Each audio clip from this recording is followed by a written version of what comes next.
The new Stargate series is going to be a continuation. Kind of. Welcome to the Tack and Pulse podcast, your place for sci-fi, news, rumour and debate. Our tachyon pulse has been unable to completely penetrate the anomaly.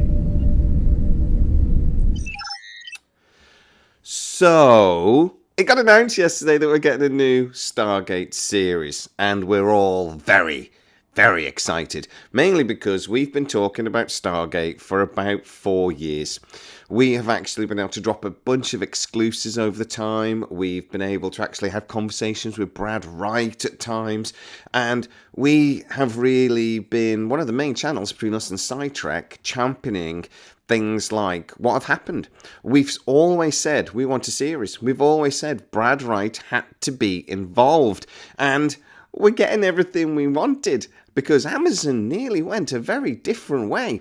They were going to do a movie. Jen Salke was really pushing for that. But there are a couple of things that we do know, especially from our movie experience of when we nearly got a movie. It was going into pre-production before the strikes, before the writer strikes and everything. Nearly happened. But we do know a couple of basic principles that Amazon always wanted for this. And that has gone across to this new TV series. The first principle was they always wanted this to be a continuation. They did not want to do a hard reboot. Now, the risk of hard reboot was there. I was always told that basically if we didn't get something quite quickly, basically by this Christmas, the possibility of a hard reboot came along. And Amazon were never going to say definitely no, because Stargate is an IP that will always make them money. SG1, SGA, SGU still make the money to this day with repeats. So at some point they were going to use that name. But they wanted that to be a continuation. They have learned from things like the Rings of Power and stuff that they have to be very careful with rebooting anything like this. I am going to talk a bit about the Ring of Power problem, something that we have brought up several times over the last few years, and why that was so important to bring Brad Wright in tomorrow's video. But why am I saying this continuation is a continuation-ish? It's not going to be a reboot. A hard reboot, it's kind of a soft reboot, but it depends on which term you use for that. You could say that Star Trek The Next Generation was what we would sometimes call a soft reboot, but not everybody does. The definition changes slightly. But a soft reboot is basically same universe, new cast, new story.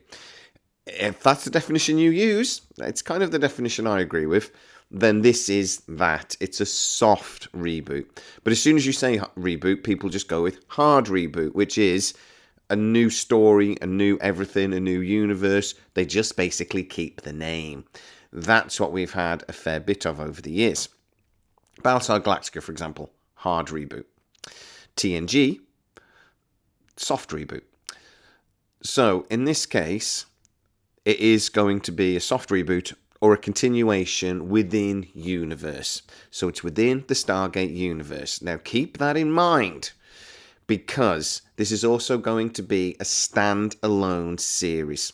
What does that mean? It basically means that you don't have to have watched SGU, SGA, SG1, or the movie without being able to follow this. You will be able to follow this project if you have never seen anything Stargate before. Okay? Now, this is what they've been talking about with the movie, and what I keep calling a hybrid reboot. Because yes, it is a reboot in some ways, and yes, it's mostly a continuation. The universe that was built through SG1, etc., is still there, and this is within that universe. The idea, though, is that a new audience can come to this project. It's not just for us Gators, but there will be enough there for us Gators to enjoy. I'm certain there's going to be Easter eggs and things. The first thing I was asked, though, was, is this going to be a conclusion for SGU? Well, the fact that this is going to be a standalone project, at least at first, would suggest not. But they could mention in the background that the Destiny was saved or something like that. It could be something that is sort of like an Easter egg, something thrown in the background. I hope it's not. I actually think Destiny deserves a proper conclusion to that story. I actually think it should be some sort of animated project, and apparently that idea was bandied around a little bit a couple of years ago. I think it's the way to get around a lot of the problems of like the actors getting older, and when they probably shouldn't have done because they were in stasis, or Eli still being alive. That might be a problem. So I actually think some sort of animated project down the line. We've already had comic books that sort of did sort of resolve it, so the creators might just go, well, yeah, we've done it in beta canon, that'll do. We'll have to see what happens, but at least initially we're not going to be getting anything like that, at least not as part of the primary storyline, if you believe what Martin Giro is saying, and Brad Wright and Joseph Malozzi, about where they want to position this series. Do I think it's a good idea that they do this hybrid sort of reboot thing? Yes, to be honest. It's been 14 years since SGU ended. That is a while. They do need to bring in a new audience.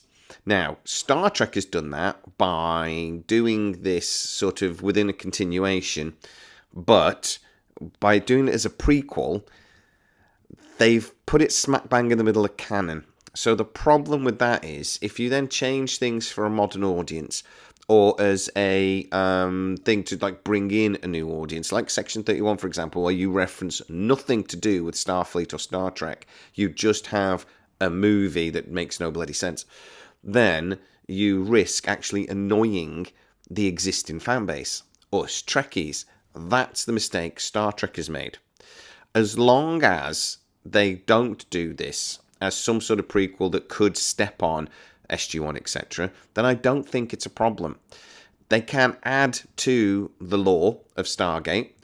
They don't have to base it at SG-1 Star Command or whatever, and they don't have to reference old episodes constantly. They could just give us a new story. They do have the opportunity, though, to do a prequel. And actually a prequel that I wouldn't mind, and something we've discussed many times before, because there is the Ancients. They could do a story based around the Ancients that could add to what we know about Stargate, but also not step on the toes of Stargate, because they're like 1,000,000+ years apart. 50 million years apart? Whatever it is. That would actually be quite interesting, and in a different way to do this. We've actually talked about that in the past, where we've said, hey, why not do Stargate Command, where you've got a series that's based around Stargate, etc., but you can go off in lots of different directions. You could do a Jaffa season, you could do a Lucian Alliance season, but also you could do a really interesting prequel, like House of the Dragon sort of thing have done. Respect the other canon, add to it, but actually it's far enough apart that you're not stepping on each other. Star Trek made that massive mistake. I don't think Stargate will. I don't think Brad Wright, Joseph Malozzi would let them. But it's really interesting that that's what they're doing. Let's see how it works. I think we're going to be getting lots of updates and notifications over the next few months. I know that at least the pilot's been done and an overview of the season, so now it's greenlit. They can really crack on with doing scripts. I'd love to see if Brad Wright or even Joseph Malozzi gets involved in writing again. That would be very cool, because it does seem like Martin Giro is actually doing all of it. Interesting. In the next video, I'm also going to be talking a bit about woke, so look forward to that. If you are new to the channel, don't forget to like, subscribe, hit that bell notification. It really helps us out, and you'll never miss any of our new videos. Also, you can become a member of the channel and get to see a lot of these videos before everybody else. Go check it out. As always, please stay safe, and I'll see you next time. Our tachyon pulse has been unable to completely penetrate the anomaly.